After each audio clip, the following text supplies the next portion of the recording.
Hello, I'm Toycat, and this is Q&A Saturday, the weekly series I run on my channel where I answer your questions from the past week or so that have been left on my channel and on my Twitter. There's also been a lot of these about the next update recently because TU54 was just, or 55/54, was just, announced and shown for the first time. We saw a bunch of features, it's looking really exciting, and people have a lot of questions about that, but also about other things and my life and the world in general. So in today's video, I'm going to be answering all of these. Hopefully you all do enjoy. If you do like the video, you can like and let me know because it helps out the channel, and let us know you do like these weekly Q&As and want them to continue. So let's get straight into the first question, shall we? Which comes in from Extreme Gamer 350 on Twitter, who says, do you think we'll get spectral arrows in the next update? And I really think we should. I was so surprised when they didn't come out in TU3, because bear in mind, we've had spectral arrows in the game in a usable form, bear in mind. They're not just like in the game, they're usable if you can mod them in. So that means that they made them and then they decided not to include them last year's, T46 update, and then they also decided not to include them in this last update too. So that means we've got a really good chance of getting them because they're in the game, they're retextured, they're everything. However, this could mean that they're waiting until they decide to do the combat update, or they're waiting until they do these changes to kind of bring that in together. I don't know why they would, because they brought in potion arrows regardless, so spectral arrows are a solid like 50-50 chance. I'd say there's something to look out for. Like if you ever see any if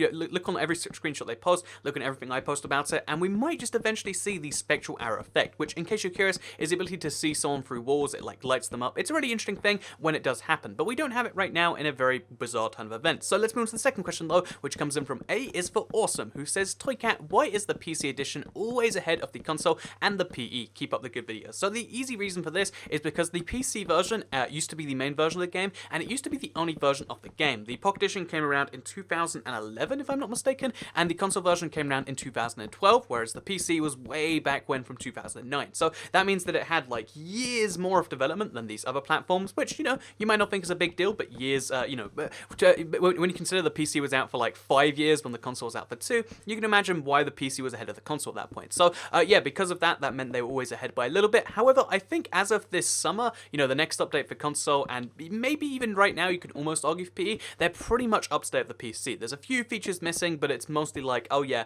well, each platform has its own benefits now, and I think that's where they kind of want the game to be. And in fact, because they're renaming it to the Java Edition, I think they're going to be slowly moving towards the Pocket Edition being the main version of Minecraft. When you think of Minecraft, most people do just think of the Pocket Edition, so that's what I assume is coming up ahead. So with that said, let's move to the third question, shall we? Which comes in from Casey Mill, who says, why do you think such a low percent of your viewers are female? So yeah, I mentioned a couple of times in streams that I think it's something like 24% of my viewers are female, and that percent is, I think, surprising to some. I mean, you can think of this on either side of the thing, like, oh, that's awfully low, or oh, that's awfully high, because obviously it's either low in comparison to like, the actual gender split on the planet is like 50.5% female to like 49.5% male, I think, but it's low comparison to that, but it's also higher than most gaming communities. Like most gaming channels, I believe, usually have like 5, 10, 15%. So why is it where it is? Why is there such a low percent? Let's talk a little bit about demographics and my rough understanding of them. So yeah, for some reason, gaming videos on YouTube attract less females than guys. If you are a guy watching this, you are the average, and if you are a girl watching this, then you're slightly rarer than average, or you can say special or something like that. So why is that the case though? My rough understanding is just, again, gaming communities are just,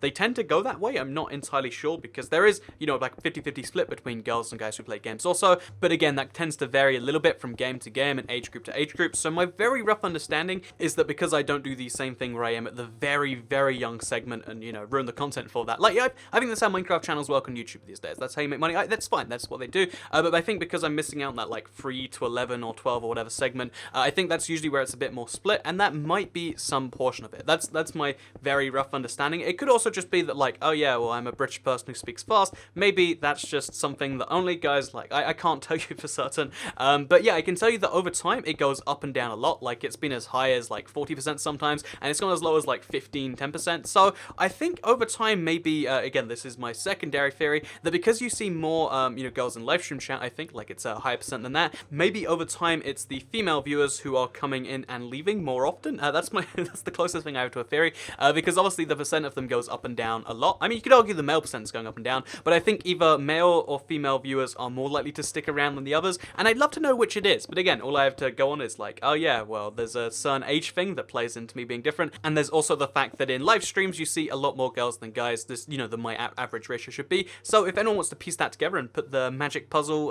back to stuff, then I'd love to hear that. But let's move on to the next question for now, because I can't spend all day focusing on it, because instead instead, I've got to talk about JJ Atuin's question, who says, hashtag Q&A, as all platforms are so close together on updates, when do you think cross-platform gaming will happen? So yeah, like I mentioned earlier, the PE, the PC, the console, they're all kind of close together, but the thing is, they can't have cross-platform gaming because this would eliminate the ability for them to actually, have updates at different times and stuff. I've actually spoken to a few Minecraft developers who just all said like, oh yeah, that's not a thing, they're separate code bases, and this confused me because they've said so many times they want consoles to be able to cross-play with PE, right? They've said that, they've said it directly, and I think what that really means is, all these rumors we've seen about the, Pocket Edition coming to the console, maybe that means that's going to be the version that cross-plays with the PE, and that's going to be their way around it, because again, the console and the PE, even though they're using the same, game and stuff, it's actually an entirely different game engine developed by different people, and that's what makes me think there might be a difference there. So yeah, I think we'll see the PE version of Minecraft be able to cross-play with the PE version of Minecraft on console, and you can argue that's not really cross-play, but I think it actually is. I think it's just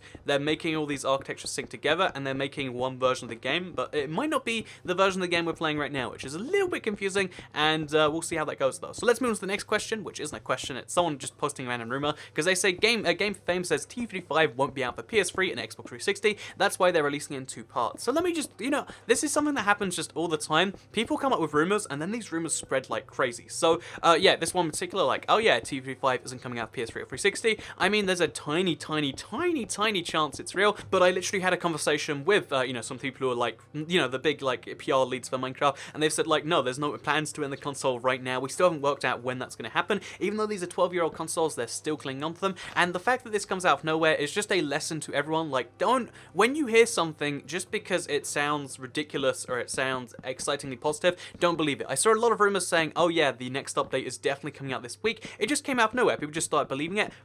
This is why I know this sucks to say, like, oh, you should check out the IBX Toycat channel, but if I don't say something on my channel, if I've never said something, if I debunk it regularly, that probably means it's not true. It doesn't mean it's definitely not true. It just means that it has no basis, and if you want to discuss that, so that's fine, but don't try and say it like it's a fact, because I hear a lot of people do this, and it's just ridiculous. Like, this is a lesson for real life news too, by the way. This is fake news, but in comment form. This is like rumor news. There you go. There's some real life reference for you. Let's move on to the next question though, which comes in from Kevin Hernandez, who says it kind of looked like his controller is broken. So I didn't spot this until afterwards, but you actually made me realize what was wrong here, because basically it was me, as I was going across, I would be picking up the wrong block, and I was like, huh, was I scrolling without realizing it? And no, I was using the pick block key. So I figured I'd tell everyone right now, so you can avoid the same mistake. If you set your pick block to be left or right on the D-pad, or even up or down, there's a trick in Minecraft that used to be true, where if you were going up, you could hold up on the D-pad, and you go a little bit faster, like 20% faster. If you went right and you held right, you go 20% faster. However, I was doing this without realizing I was selecting pick block, and don't do that. You don't want to be doing that unless you really can, and it doesn't actually do anything. So yeah, if you want to have your pick block key be one of the D-pad up buttons, then don't use the other ones, because eventually you'll make this mistake like I did, and it just took me so much time and frustrated me, and just don't frustrate yourself. It's not a good idea, guys. So let's move on to the next question, which comes in from PGuy33, who says, hashtag Q&A.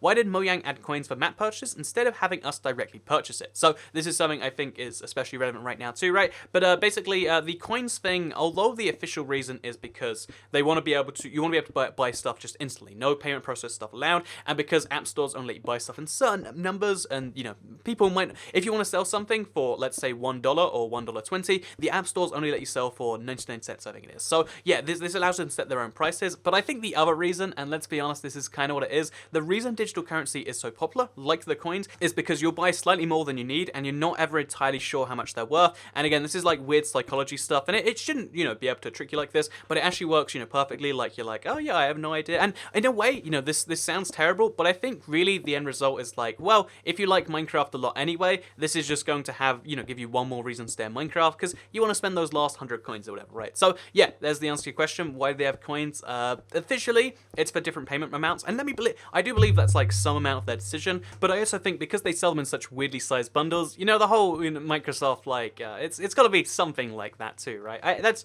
just what I believe, honestly. Maybe I shouldn't say. I'm pretty sure you're not meant to say that, but whatever. That's just how it is, in my opinion. So let's move on to the next question, shall we? Which comes in from Dan Plays, who says, "What is your favorite, McDonald's or Burger King?" So out of the two of those, I'd probably say like I'd go to McDonald's more often, but I think Burger King is very slightly better sometimes. And my logic on that is, but McDonald's is like significantly cheaper, and Burger King's like that a little bit better. But so if you have a deal at Burger King, go there. But if you don't, then McDonald's is just better value. There, boom, sorted, all out of the way. However, if you're going in the market for a burger anyway, way, maybe you should be looking up where your nearest Five Guys is. There's a bunch of those in the UK now, and I hear they're like all over America, and I think they're in Russia too, and or a Shake Shack, you know, that's also a good option. There's a lot of, you know, like high quality burger options out there. Just, you know, consider your ranges, what I'm saying, and then go to Five Guys. That's my official recommendation to you, the subscribers. Let's move on to the next question though, which comes in from Joseph Morgan, who says, assuming in a perfect world where they add map downloads, would you consider starting a series of adventure,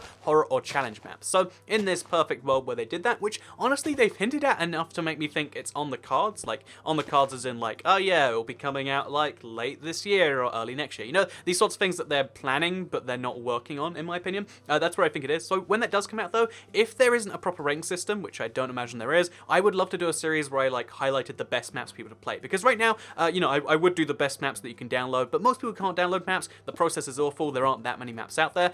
So if they did have like a proper share functioning game, I'd love to go through the best maps and try them out and stuff like that. I think that would be amazing. I think that'd be a good way to like help build the console community some more. And that's a world I do quite like. So assuming that perfect world, which I really do think is a thing, you know, Roach Carpenter hinted it maybe this like March. So, you know, if we assume they've got like an 18-month development cycle, we'll probably see it, you know, worst case scenario like middle of next year, but hopefully sometime before then. But, you know, nobody really knows. This stuff could happen anytime, all the time, never time. But that's just, you know, my prediction based on that whole thing. But just in case you're curious, when that does come out, I would love to do a series of all the best of certain types of maps. I think the challenge maps are the ones that interest me most. So if you're starting a map with the plans of eventually doing it for map sharing, I would say a challenge, and you want to intrigue Toycat, like, you know, just in case that is you, then I would say challenge maps, they're probably one of my favorites. Or they were my favorites the last time I was playing custom maps on PC, which was admittedly like 3 years ago now. So yeah, I'd love to see some challenge maps on console though. That'd be great. Let's move on to the final question though, which comes in from Aki, or Aichi, or Arki, 101, who says, what country will you be traveling to next? So the next country I'm going to is actually, let me think about that. I think it's Germany for Europa Park, the biggest theme park in all of Europe.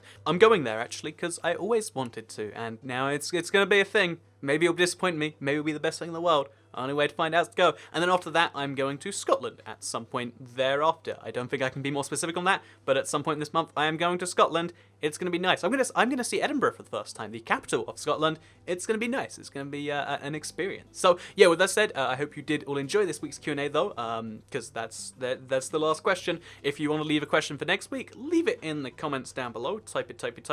I don't know what type it, whatever. You can type a comment down below. You can also follow me on Twitter. Once a week, I tweet out saying any Q&A Sassy questions, tweet here. Respond to that tweet each week. A lot of people go to my old tweet and say like, you know, let's tweet on this one. But no, every time I tweet that out, like, you got about 24 hours to throw a tweet in, and then I might throw it in the Q&A. And please do try and leave, like, you know, relevant comments that haven't been left before. But for now, I hope you did all enjoy this week's Q&A. Like it if you liked it, share if you really liked it, and subscribe if you're not from around these parts of YouTube, because I make Minecraft console videos in whatever form that actually means at this particular case. And if you subscribe, you'll see them daily on your homepage. Make sure you keep your eye out on the reveal tomorrow. I'll be making a few videos afterwards, because there's so many big questions I think people are going to have after it, and I want to try and answer some of those in a video. So it's next Sunday, I'll probably make at least a couple of videos letting you know what's going on with the big E3 reveal, because I think it is a really big deal for console players. So yeah, especially Xbox One players. Just keep your eyes peeled for that, and we'll see tomorrow. Thank you very much for watching the video, and I'll see you then. Bye.